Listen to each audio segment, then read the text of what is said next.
Assalamualaikum warahmatullahi wabarakatuh dan selamat sejahtera murid-murid sekalian.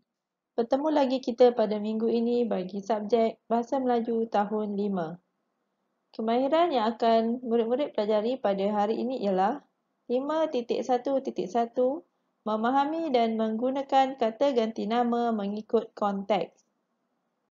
Objektif pembelajaran pada hari ini ialah di akhir pembelajaran, murid dapat menyenaraikan kata ganti nama berdasarkan petikan dan menggunakan kata ganti nama dalam ayat dengan betul.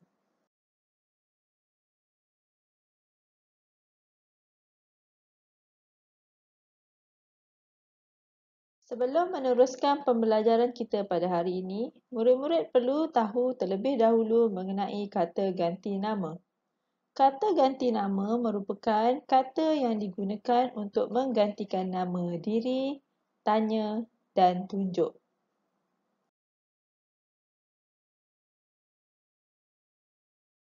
Murid-murid, kata ganti nama terbahagi kepada 3. Yang pertama, kata ganti nama diri. Yang kedua, kata ganti nama tanya. Dan yang ketiga, kata ganti nama tunjuk. Kata ganti nama diri merupakan perkataan yang menjadi pengganti kepada diri, benda atau orang. Kata ganti nama tanya pula ialah perkataan yang merujuk benda, orang, perkara dalam bentuk tanya. Kata ganti nama tanya berfungsi untuk menanyakan sesuatu hal. Manakala kata ganti nama tunjuk ialah kata yang digunakan untuk menunjukkan perkara-perkara atau benda-benda yang dekat dan jauh. Murid-murid, mari kita lihat terlebih dahulu tentang kata ganti nama diri.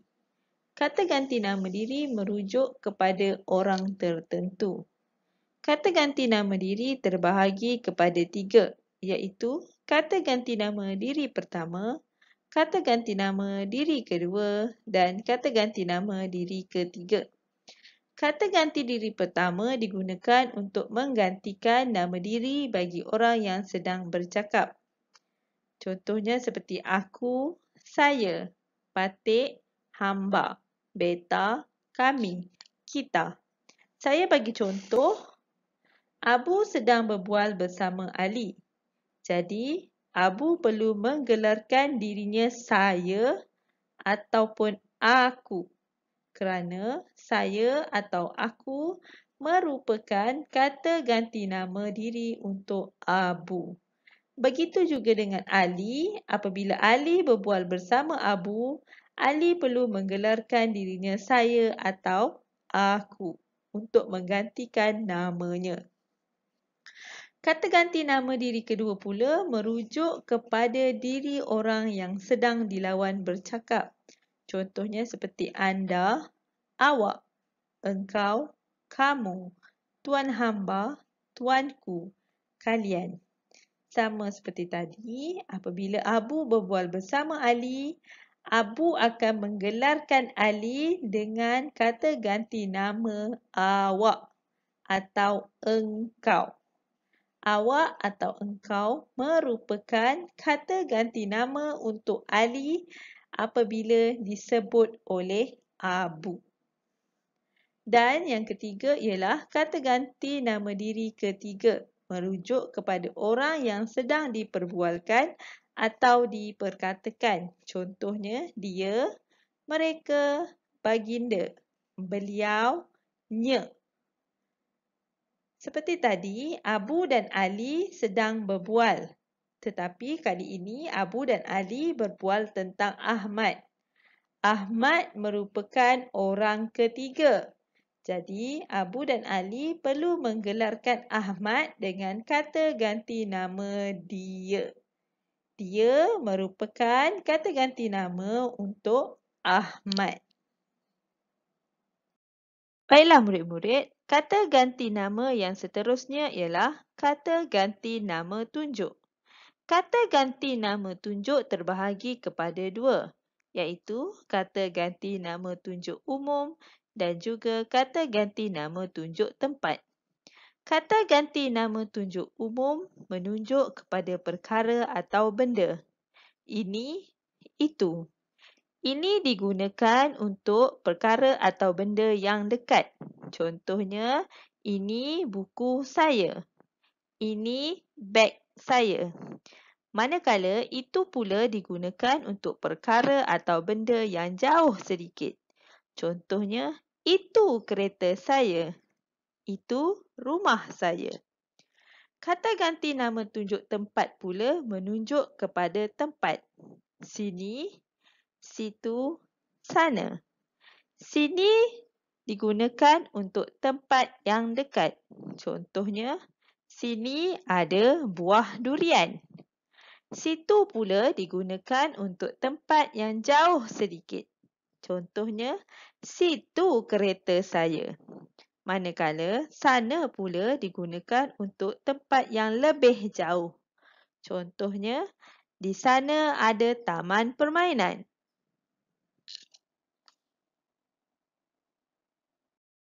Kata ganti nama yang seterusnya ialah kata ganti nama tanya.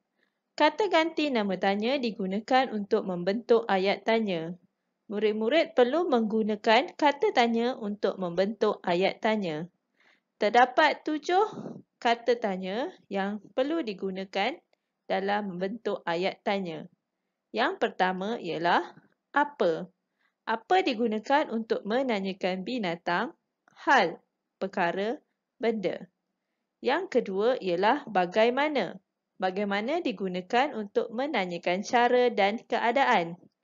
Yang seterusnya ialah mengapa atau kenapa. Digunakan untuk menanyakan sebab atau alasan. Yang keempat, siapa. Menanyakan orang dan nama orang. Yang seterusnya ialah mana. Menanyakan tempat dan benda. Mana boleh digunakan dalam 2 cara, iaitu di mana, ke mana. Yang seterusnya, berapa digunakan untuk menanyakan jumlah, bilangan atau harga. Dan yang terakhir ialah bila digunakan untuk menanyakan masa. Baiklah murid-murid, murid-murid perlu membuka buku teks muka surat 12. Di dalam dialog tersebut, terdapat perkataan yang diwarnakan. Perkataan-perkataan yang diwarnakan merupakan kata ganti nama. Contohnya yang pertama, kita. Kita merupakan kata ganti nama diri pertama. Siapa. Siapa merupakan kata ganti nama tanya. Sana. Sana merupakan kata ganti nama tunjuk. Bolehkah murid-murid mengasingkan kata ganti nama yang terdapat di dalam dialog ini? Baiklah murid-murid, setelah murid-murid mengenal pasti jenis-jenis kata ganti nama, cikgu mahu murid-murid melengkapkan dialog yang terdapat pada buku teks muka surat 12. Lengkapkan tempat kosong dengan kata ganti nama yang sesuai. Setakat ini sahaja pembelajaran kita pada hari ini. Cikgu harapkan murid-murid dapat memahami apa yang cikgu sampaikan sepanjang video ini. Semoga kita berjumpa lagi pada minggu hadapan. Terima kasih.